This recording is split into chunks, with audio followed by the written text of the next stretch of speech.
Bien, alors à présent, Julien, nous allons parler d'un film rare ou méconnu. Chaque semaine, c'est Gilles qui s'en charge et c'est le Kiki l'a vu. Exactement, et aujourd'hui je vous parlais donc d'un grand classique, mais que pour moi je pense, il n'est pas assez connu, ça s'appelle C'est pas parce qu'on a rien à dire qu'il faut fermer sa gueule. C'est un peu la philosophie de cette émission. Donc, c'est un film de Jacques Bénard, c'est sorti le 22 janvier 1975 et il a réalisé plus de 970 000 entrées à l'époque. L'histoire en gros, 3 malfrats un peu branques décident de s'emparer de la caisse de retraite de la SNCF, caisse se trouvant provisoirement gare de l'Est, bien au chaud dans un coffre, et pour y accéder, nos pieds nickelés choisissent de passer par le mur des toilettes de la gare. Qui l'a vu parmi vous? Ah bah non, hein. Personne, toujours pas. Bon, bah, c'est Apparemment, le dommage. réalisateur de l'émission vidéo, tu l'as vidéo, l'a vu? François était Ah, je t'ai entendu dire j'adore. Ah, il adore le titre. Eh bien alors, pour vous mettre dans l'ambiance, on va écouter quelques petits extraits. C'est parti. Bientôt. Ou pas. Si ça ne part pas, Tu vois, écoutez... c'est fermer sa gueule, voilà. Voilà, c'est c'est comme ça.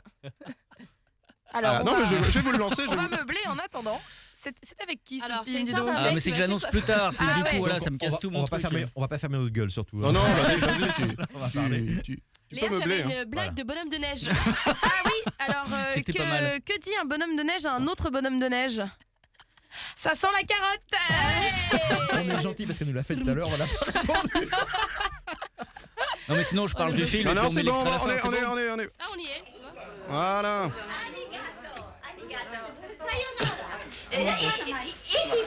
Une thématique. Hein. Vous avez raison, elle a pas l'air commode. Il va falloir faire gaffe. Dégonflé. Vous allez pas vous laisser impressionner par une bonne femme, non? Moi, les femmes, elles m'ont jamais fait peur. Bah, moi non plus, mais... Non, c'est fini tous les deux. C'est la cabine numéro 3. Celle du milieu qui donne sur le coffre. Ce jeu. Pas de questions? Vous êtes prêts? Parfait. Il y a des minutes impérissables. Je plonge. Qu'est-ce qui nous vaut l'honneur, la joie?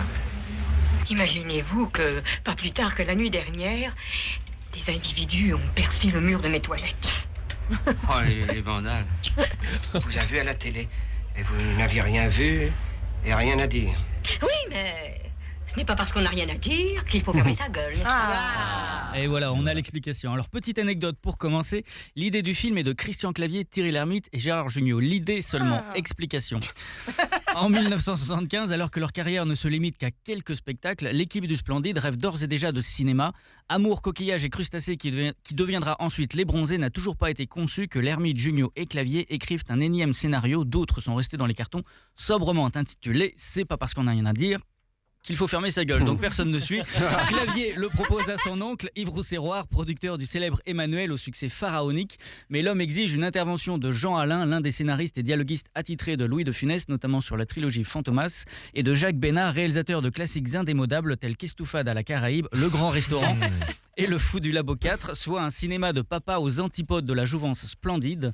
Rousserroir croit plus en cette sécurité commerciale. C'est pourquoi il est acquis que les héros de cette histoire seront représentés par Jean Lefebvre, Michel Serrault et Bernard Blier, en lieu et place de Clavier, Jugnot et Lhermitte. Doit-on le regretter? Oui et non, car de l'histoire originelle, il ne reste en fait pas grand-chose. Et la nouvelle équipe s'approprie pleinement le projet avec son style bien à elle, délivrant une œuvre certes pantouflarde, mais néanmoins explosive. On sait tous désormais que cela n'est pas incompatible. Parfaitement ancré au sein de son époque, C'est pas parce qu'on n'a rien à dire qu'il faut fermer sa gueule, puise tous les ingrédients phares d'un potentiel succès. On y retrouve un trio proche de la 6ème compagnie, un chef pas toujours au top entouré de 2 boulets, des situations grand guignolesques quelque part entre les Charlots et le meilleur de Claude Zidi, sans oublier des répliques que n'aurait pas renié Michel Audiard jusque dans le titre qui lui rend hommage.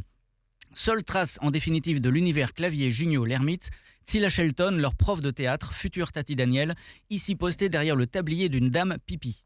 Gérard, lui, se console avec Gaston, contrôleur de gare incontinent. Thierry est un militaire au jeu furtif et Christian, CRS homosexuel, racole en urinant. Une séquence irrésistiblement culte égale au film. Inédit en DVD, il fait encore les beaux jours de la TNT, alors la prochaine fois, ne le ratez pas. Mais on y va Merci carrément, Cabra. Gilles.